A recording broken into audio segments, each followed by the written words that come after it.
नमस्कार विद्यार्थी मित्रांनो, एमपीएससी ट्रिक्स या यूट्यूब चॅनलवर तुमचं स्वागत आहे. मी अजय कुमार गोसावी.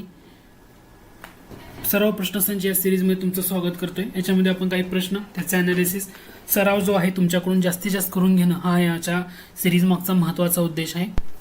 दुसरं म्हणजे तुम्ही जर माझ्या टेलिग्राम चॅनलला जॉईन केलं नसेल तर @MPSC ट्रिक्स या नावानं आपला टेलिग्राम चॅनल आहे. या ठिकाणी तुम्ही जॉईन करू शकता. आणि यूट्यूब चॅनलला अजूनही तुम्ही सबस्क्राईब केलं नसेल तर नक्की करा. आणि जास्तीत नसेल तर ते नक्की करा. गुगल प्ले स्टोअरवरनं MPSC tricks by Ajay Kumar या नावानं आपलं ॲप्लिकेशन आहे, ते डाउनलोड करा. ॲप्लिकेशन डाउनलोड केलं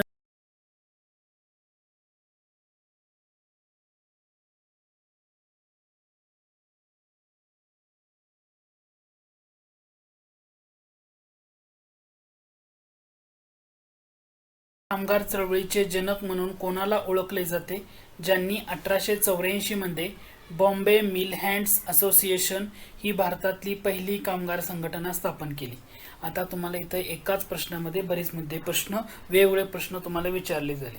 तुम्हाला असं विचारलं भारतीय कामगार चळवळीचे जनक कोण, किंवा 1884 मध्ये बॉम्बे मिल हँड असोसिएशन ही कामगार संघटना कोणी स्थापन केली, भारतातली पहिली कामगार संघटना केव्हा स्थापन झाली, भारतातली पहिली कामगार संघटना कोणती. तर हे सगळ्या प्रश्नाचं उत्तर आहे बॉम्बे मिल हँड असोसिएशन 1884. आणि ज्यांना कामगार चळवळीचं जनक म्हटलं जातं ते म्हणजे नारायण मेघाजी लोखंडे. आता नारायण मेघाजी लोखंडे कोणत्या समाजाच्या कार्यकर्ते होते, म्हणजे जे सत्यशोधक चळवळ महात्मा फुले यांनी चालवली होती, या सत्यशोधक चळवळीचे ते एक कार्यकर्ते होते. त्यांनी भारतीय कामगार चळवळीचा पाया रचला असं म्हटलं जातं. म्हणजे त्या काळात कामगारांना काही सुखसोयी मिळत नव्हत्या ना, म्हणजे कामगारांना जवळपास दिवसाचं 13 ते 14 तास काम करावं लागत होतं. तर लोखंडे यांनी कामगारांना संघटित करून त्यांच्या ज्या मागण्या आहेत त्या मालकासमोर किंवा मांडलेल्या होत्या. आणि जे त्यांच्या प्रयत्नामुळेच जे कामगारांना रविवारची साप्ताहिक सुट्टी मिळाली ना, रविवारची साप्ताहिक सुट्टी ही जी सुट्टी कामगारांना मिळाली ती नारायण मेघाजी लोखंडे यांच्यामुळेच, हे तुम्हाला इथं लक्षात ठेवा. आणि त्यांनी एक कामगार संघटना स्थापन केली जी भारतातली पहिली कामगार संघटना म्हणून ओळखलं जातं, बॉम्बे मिल हँड्स असोसिएशन. पुढचा प्रश्न बघा. 1920 साली स्थापन झालेल्या अखिल भारतीय ट्रेड युनियन काँग्रेस किंवा त्याला आयटक म्हणतो, त्याचं पहिलं अध्यक्ष कोण होते. आता हे लक्षात ठेवा, जेव्हा आयटक संघटना येते याच्यावर एमपीएससी मध्ये बऱ्याच वेळा प्रश्न येऊन गेलेला आहे. त्याचं पहिलं अध्यक्ष येतात ते म्हणजे लाला लजपत राय. कोण होते? लाला लजपत राय हे आयटकचे पहिले अध्यक्ष होते. मग प्रश्न असा विचारला, ही आयटक ही संघटना कोणत्या ठिकाणी स्थापन झाली. तुमचं उत्तर असलं पाहिजे मुंबईला स्थापन झाली. मग पुढचा प्रश्न असेल, ही संघटना केव्हा स्थापन झाली, तेव्हा तुमचं उत्तर असलं पाहिजे 31 ऑक्टोबर 1920 ला. 31 ऑक्टोबर 1920 रोजी मुंबईमध्ये ही संघटना स्थापन झाली. आता ही संघटना स्थापन होण्यामागे कोणत्या क्रांतीची प्रेरणा होती, तर तुमचं उत्तर असणार आहे रशियन क्रांतीची प्रेरणा होती. ही संघटना स्थापन होण्यामागे कोणत्या संघटनेची प्रेरणा होती, जी आंतरराष्ट्रीय मजूर संघटना म्हणतो ILO, या आंतरराष्ट्रीय मजूर संघटनेची प्रेरणा होती. आणि ह्या संघटनेचं जेव्हा पहिलं अधिवेशन झालं त्याचं अध्यक्षस्थान कोणी बसवलं होतं, तर लाला लजपत राय यांनी बसवलं होतं. इथे आणखी एक ऑप्शन दिसतोय बघा, NM जोशी. NM जोशी हे आयटकचे जे संस्थापक आहेत ना, त्या संस्थापकापैकी एक होते. म्हणजे हे सुद्धा संस्थापक होते NM जोशी, त्यापैकी एक व्यक्ती तुम्हाला पाहायला मिळतात. ठीक आहे. आता तुम्हाला असा जरी प्रश्न विचारला, समजा तुम्हाला असा प्रश्न विचारला तर तुमचं उत्तर काय असेल.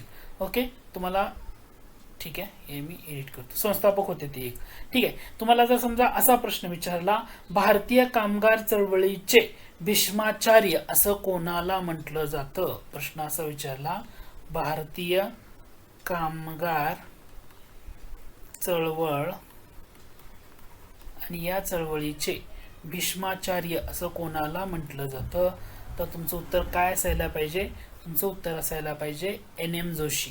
कारण NM जोशी हे लक्षात काय ठेवायचं आहे, कामगार ही जे all India trade union Congress होती ना, याचे संस्थापक सदस्य होते आणि यांना भारतीय कामगार चळवळीचं भीष्माचार्य असं म्हटलं जातं. म्हणजे परीक्षेला कसं विचारलं जाते त्या अनुषंगाने तुम्ही उत्तर द्या. पुढचा प्रश्न बघा, मुंबईतील गिरणी कामगारांमध्ये कम्युनिस्ट साम्यवादी विचारांचा कम्युनिस्ट साम्यवादी विचारांचा प्रसार करून गिरणी कामगार युनियन लाल बावटा मजबूत करणारे प्रमुख नेते. जेव्हा कम्युनिस्ट हा घटक येतो ना, त्यावेळी तुम्हाला एक व्यक्ती नक्की लक्षात ठेवायची आहे, ती म्हणजे श्रीपाद अमृत डांगे किंवा S.A. डांगे या नावानं सुद्धा त्यांना ओळखलं जातं. हे लक्षात असू द्या.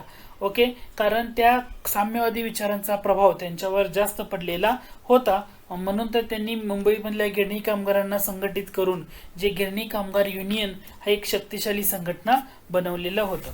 या युनियनचा झेंडा कसा होता? झेंडा या युनियन जी आहे ना, या युनियनचा झेंडा होता लाल रंगाचा, म्हणून तर या संघटनेला लाल बावटा या नावानं ओळखलं जातं. कामगार संघटनेला लाल बावटा का? तर झेंडा हा लाल रंगाचा होता, म्हणून लाल बावटा असं या नावानं ओळखलं होतं. ओके, यांचा प्रभाव जास्त होता. म्हणजे जेव्हा मिरत कट खटला झाला ना, यामध्ये सरकारने यांचं नाव टाकलं होतं. लक्षात घ्या, मिरत कट खटल्यामध्ये सरकारने यांचं नाव त्यामध्ये टाकलं होतं, हे लक्षात राहू द्या. ते म्हणजे श्रीपाद अमृत डांगे. प्रश्न काय विचारलाय? कामगारांचे हक्क केवळ संपाने नव्हे तर कायद्याच्या राजकीय मार्गाने मिळवण्यासाठी डॉक्टर बाबासाहेब आंबेडकरांनी 1936 मध्ये कोणत्या पक्षाची स्थापना केली असं तुम्हाला विचारले, तर तुम्हाला त्याच्यातून उत्तर द्यायचं आहे.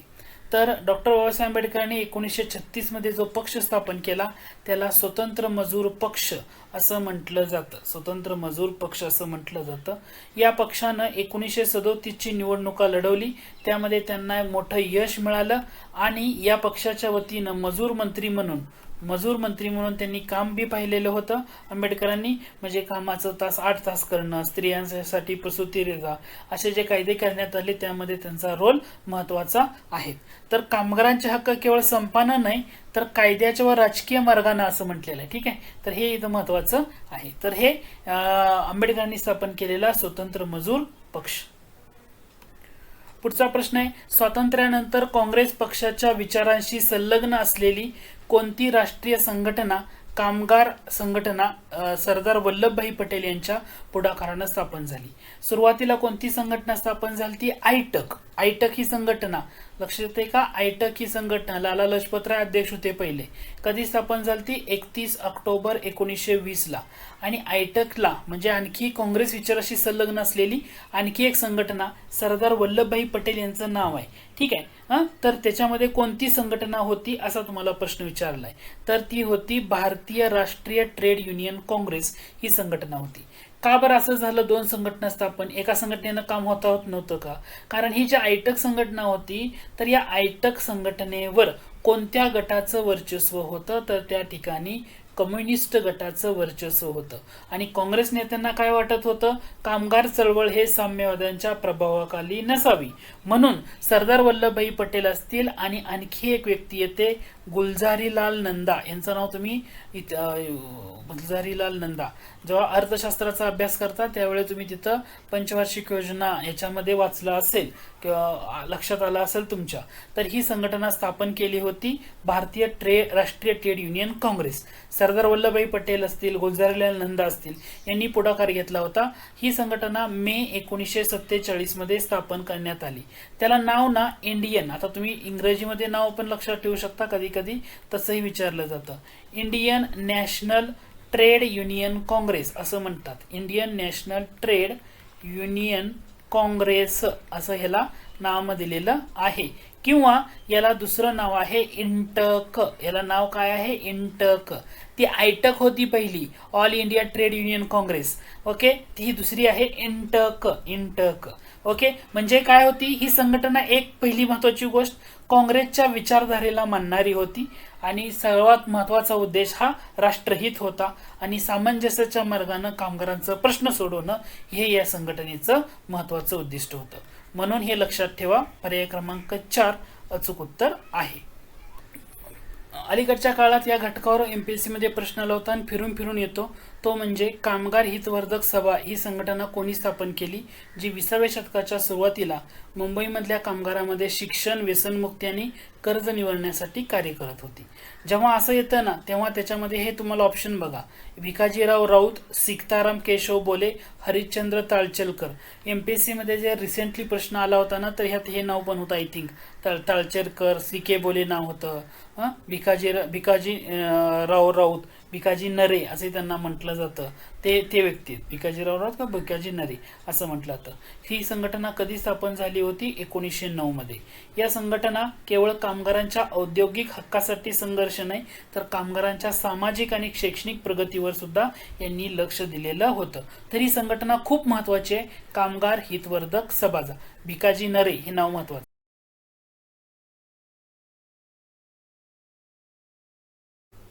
तर ही जी संघटना आहे कामगार हितवर्धक सभा, ही थोडासा घटक लक्षात घ्या. 1909 मध्ये स्थापन झालेली, कामगारांच्या फक्त औद्योगिक हक्कासाठीच यांनी संघर्ष केला नाही, तर कामगारांच्या सामाजिक आणि शैक्षणिक प्रगतीवर यांचं लक्ष होतं. म्हणजे हे कोणते कामं चालवत? रात्रीच्या शाळा चालवणं, कामगारांना कर्जाच्या विळख्यातनं सोडवणं, त्यांच्या आरोग्याविषयी जनजागृती करणं, अशी कामं या संघटनेनं केली आहेत. भिकाजी नरे असंही म्हटलं तर, किंवा भिकाजीराव राऊत आहेत, सीताराम केशव बोले आहेत आणि हरिश्चंद्र ताळचलकर आहेत. तर हे तुम्हाला नावं लक्षात ठेवावी लागतील. पुढचा प्रश्न आहे: मुंबईतील गिरणी कामगारांची सर्वात शक्तिशाली संघटना असलेल्या गिरणी कामगार युनियन लाल बावटाचं नेतृत्व करून कोणी मुंबईतल्या साम्यवादी कामगार चळवळीचा बाले केला? साम्यवादी कामगार असं म्हटलं आणि कामगार युनियन लाल बावटा म्हटलं तर तुमचं श्रीपाद अमृत डांगे. हे अगोदरच्या घटकामध्ये आपण हा प्रश्न कव्हर केलेला होता. ओके, त्यांनी ना 1928-29 जो काळ होता ना, या काळात जे संप केलं होतं ना, ते खूप गाजलेलं होतं. तर श्रीपाद अमृत डांगे, साम्यवादी चळवळ, कामगार युनियन लाल बावटा असं जेव्हा म्हटलं जाईल त्या डोळे झाकून उत्तर द्यायचं. थोडासा त्याच घटकाला, झालेल्या घटकालाच पण फिरवून प्रश्न विचारलाय. प्रश्न सिंपल आहे: डॉक्टर बाबासाहेब आंबेडकरांनी स्थापन केलेल्या स्वतंत्र मजूर पक्षाने 1937च्या कोणत्या प्रांतिक निवडणुकामध्ये यश मिळवून कामगारांचे प्रश्न विधानसभेत मांडले? आता एक लक्षात घ्या, पहिला मुद्दा, स्वतंत्र मजूर पक्षाची स्थापना 1936 मध्ये झालेली आहे आणि 1937च्या ज्या मुंबई प्रांतिक निवडणुका त्याच्यामध्ये भाग घेतला होता या स्वतंत्र मजूर पक्षानं, आणि त्याच्यामध्ये विधानसभेत गेल्यानंतर मजूर मंत्री म्हणून तर त्यांनी त्या ठिकाणी कामगारांचे प्रश्न विधानसभेमध्ये मांडले होते. ओके, तर आता ह्या स्वतंत्र मजूर पक्षानं या 37चं जे मुंबई प्रांतिक निवडणूक झाली याच्यामध्ये एकूण 15 जागा लढवल्या. ओके, आणि 15 जागा लढवून त्यांना विजय किती जागावर मिळाला होता? 13 जागावर विजय मिळवला होता. म्हणजे रिस्पॉन्स चांगला मिळालेला होता. म्हणून मुंबई विधानसभेमध्ये आमदार म्हणून त्यांनी कामगारांच्या हक्कासाठी आवाज उठवलेला होता. ओके, त्यांनी म्हणजे आता काय काय गोष्टी केल्या. खोती पद्धत जी होती ते रद्द करण्याचं विधेयक, किंवा कामगारांचा संप, जर कामगारांना संप केला तर त्या संप करू नये म्हणून त्याच्यासाठी एक औद्योगिक विवाद विधेयक होतं, तर त्याला ह्या विधेयकाला त्यांनी विरोध केलेला पाहायला मिळतो. तर हे लक्षात ठेवा, स्वतंत्र मजूर पक्षाचं कार्य. पुढचा प्रश्न आहे, प्रश्न काय आहे बघून घ्या, नीट उत्तर द्या. भारतातील पहिला नोंदणीकृत कामगार संप महाराष्ट्रातल्या कोणत्या शहरातील टेक्सटाईल मिलमध्ये पार पडला? आता नोंदणीकृत असा शब्दप्रयोग तुम्हाला या ठिकाणी दिलेला आहे. पहिला नोंदणीकृत कामगार संप, तर हे लक्षात ठेवा, पडलेला आहे नागपूरमधल्या टेक्सटाईल मिलमध्ये. तर त्याला नाव काय होतं? एम्प्रेस मिल असं नाव आहे. काय नाव आहे? Empress mill. किती साली पार पडला असं जर विचारलं, 1877 साली. किती साली पार पडला असं जेव्हा विचारलं जाईल, 1877 साली. ओके, हे तुम्हाला इथं लक्षात ठेवणं गरजेचं आहे. तर कामगारांच्या वेतनासंबंधी तक्रारीवरनं हा संप पुकारण्यात आलेला होता, हे लक्षात ठेवा. म्हणजे तुम्ही असं म्हणाल की बाबा कामगार चळवळीचं प्रमुख केंद्र हे मुंबई होतं, तरी लोखंडे यांनी पहिली संघटना जरी स्थापन केली असली तरी भारतातला पहिला नोंदणीकृत कामगार संप हा नागपूरमध्ये पार पडला होता. एम्प्रेस मिल नाव आहे त्या मिलचं, एम्प्रेस मिल. किती साली? तर 1877 साली. हा वेतनाच्या संदर्भातला तो संप होता, तक्रारीचा. पुढचा प्रश्न आहे, मुंबईच्या गिरणी कामगार क्षेत्रातील कोणत्या मान्यताकृत युनियनला बॉम्बे इंडस्ट्रियल रिलेशन्स ऍक्ट नुसार मालकाशी वाटाघाटी करण्याचा एकमेव अधिकार मिळाला होता, ज्यामुळे इतर युनियनमध्ये तीव्र संघर्ष पाहायला मिळाला किंवा असंतोष पाहायला मिळाला. म्हणजे लक्षात आलं का, कोणत्या युनियनला बॉम्बे इंडस्ट्रियल रिलेशन्स ऍक्ट नुसार मालकाशी वाटाघाटी करण्याचा एकमेव अधिकार मिळाला होता, ते एकाच युनियनला मिळाला होता. ती युनियन होती राष्ट्रीय मिल मजदूर संघ, असं लक्षात ठेवायचं आहे, त्याच मिलीला. Okay okay. तर हा दर्जा कोणाला मिळाला होता? ही संघटना होती जी इंटक स्थापन केली होती सरदार वल्लभभाई पटेल आणि गुलजारीलाल नंदा यांच्या मार्गदर्शनाखाली. तर ह्या इंटकशी संलग्न असणारी ही संस्था होती, इंटकशी संलग्न असणारी संस्था होती. हे तुम्हाला इथं लक्षात ठेवणं गरजेचं आहे. ओके.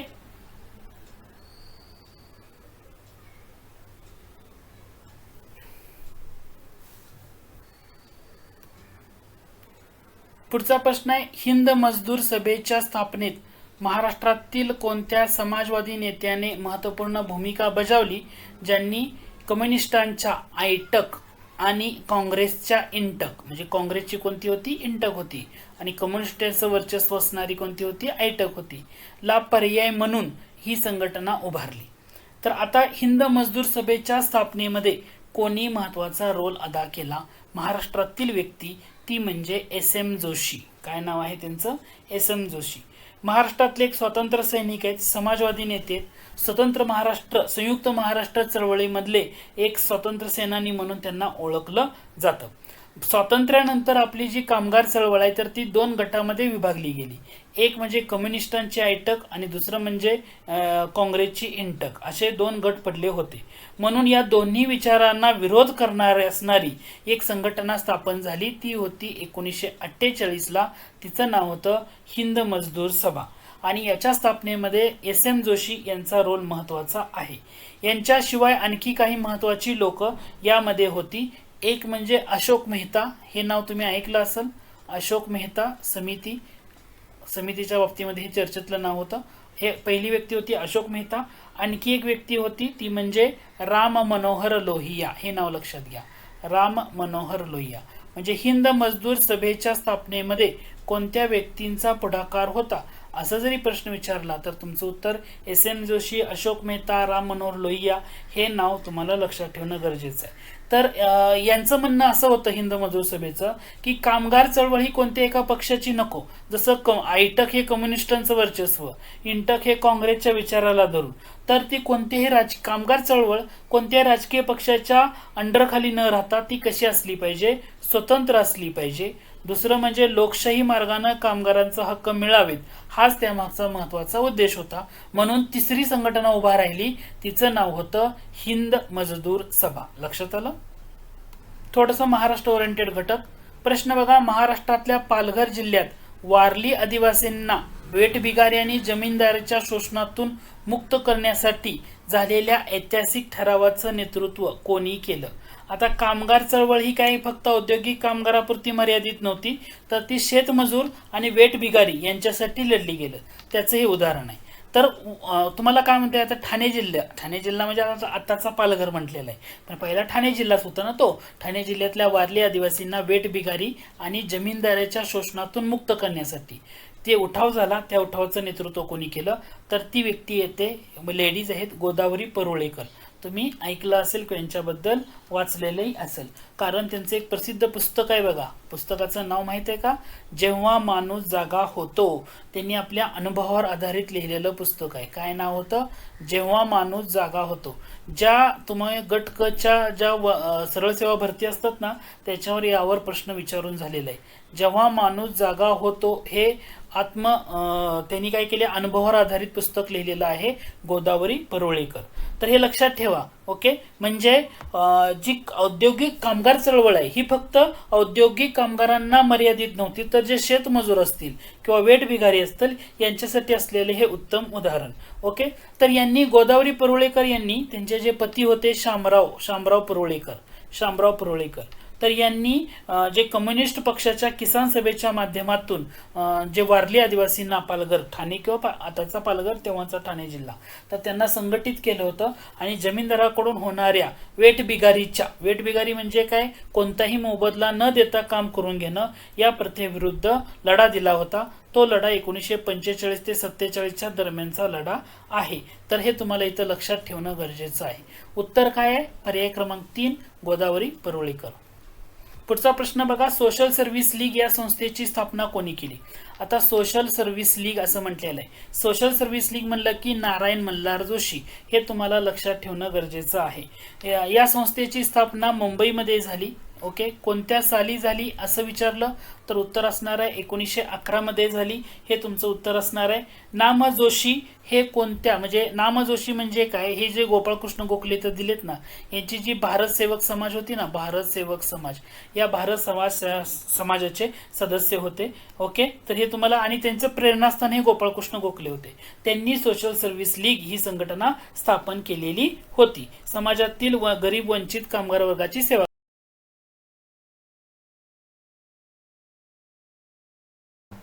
पुढचा प्रश्न त्यालाच जोडून आहे, सोशल सर्व्हिस लीगची स्थापना कोणत्या वर्षी झाली? तर सोशल सर्व्हिस लीगची स्थापना झाली होती 1911 मध्ये. हे लक्षात ठेवा बरं का. नाम जोशी, परीक्षेला बऱ्याच वेळा नारायण मल्हार जोशी असं न देता नुसतं नाम जोशी असं दिलं जातं, तर तेव्हा ते लक्षात आलं पाहिजे, हे नारायण मल्हार जोशी हे आहेत. आता एक प्रश्न आहे, त्याचं उत्तर काय असेल बघा. खालीलपैकी कोणतं सोशल सर्व्हिस लीगचं मुख्य उद्दिष्ट नव्हतं? तुम्हाला इथे या शब्दाला फोकस करायचं आहे की कोणतं मुख्य उद्दिष्ट नव्हतं. आता इथे ऑप्शन जर बघितले तर तुम्ही उत्तर देऊ शकताय. सामाजिक समस्यांचा अभ्यास करणं, त्यावर जनमत तयार करणं उद्दिष्ट होतं. जनतेसाठी आरोग्य सेवा, शैक्षणिक सुविधा उपलब्ध करणं होतं. केवळ हा शब्द प्रयोग, एमपीएससी अशा शब्दप्रयोग जास्त वापरते. राजकीय स्वातंत्र्यासाठी चळवळ उभारणं हे उद्दिष्ट नव्हतं.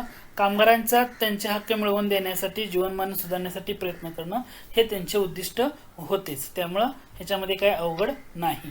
ठीक आहे. पुढचा प्रश्न बघा, सोशल सर्व्हिस लीगने कामगारांच्या मनोरंजनासाठी 1922 मध्ये कोणत्या संस्थेची स्थापना केली? ओके, कोणत्या संस्थेची स्थापना कामगारांच्या मनोरंजनासाठी केली होती? ओके, हे लक्षात घ्या, सोशल सर्व्हिस लीगनं. आणि 1922 हे वर्ष आहे. त्याचं करेक्ट आन्सर येतं सहकारी मनोरंजन मंडळ. हे वेगळा घटक आहे, तुम्हाला जाता जाता माहीत असणं पाहिजे.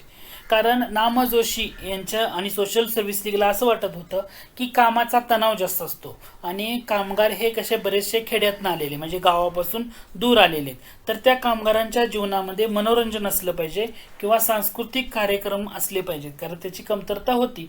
म्हणून त्यांनी 1922 मध्ये सहकारी मनोरंजन मंडळ या मंडळाची स्थापना केली होती. आणि मग या मंडळाच्या माध्यमातून कामगारासाठी संगीत असू द्या, नाटक असू द्या किंवा असे काही महत्त्वाचे कार्यक्रम आयोजित या मंडळामार्फत केले जात असत.